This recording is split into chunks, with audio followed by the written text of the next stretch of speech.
Hello friends, welcome back to my channel. আশা কৰিছো সকলোৱে ভালে আছে। সো আজিৰ এই ভিডিওটো HS স্কুটি ৰিলেটেড হয়। বহুতে মোক কমেন্ট কৰি আছিল বহুত দিনৰ পৰা যে সিস্টাৰ স্কুটি পালানে মানে মেসেজ আহিছে নেকি কল আহিছে নেকি। সো ফাইনালি আজি মোলৈ কল আহিছিল 11টা মানত যে বহুতে কৈ আছিল যে মেসেজ আহিব কিবা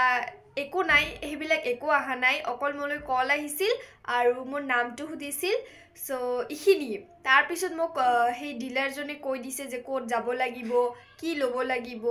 আৰু সেই কি মানে বস্তুবিলাক মানে ল'ব লাগিব সাৰ্টিফিকেট বোৰ আজি হেবিলাকে আপোনালোকৰ লগত শেয়াৰ কৰিম যাতে আপোনালোকৰ সুবিধা হয় সো ৰব মই কৈ আছো মই লিখি লৈছো কি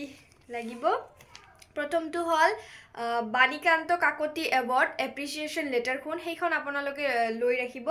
তাৰ পিছত HS admit card HS registration card HS passing certificate HS marksheet college ID বা লিভিং সাৰ্টিফিকেটটো হেতু আপোনালোকে লৈ ৰাখিব আৰু দুখনকৈ জেৰক্স কৰি ৰাখিব আপোনালোকৰ সুবিধা হ'ব আৰু